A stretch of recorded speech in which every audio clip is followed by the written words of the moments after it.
beautiful outside. New Vaseline Shampoo. Mga Dabarkads, we would like to extend our condolences to the family of the late Grace D. Bunsho.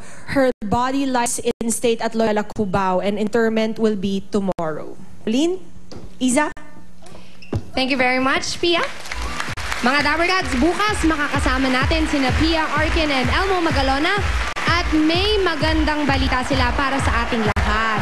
Bukas na yan, espesyal ang araw na yan ng nag-iisang Francis Magalona.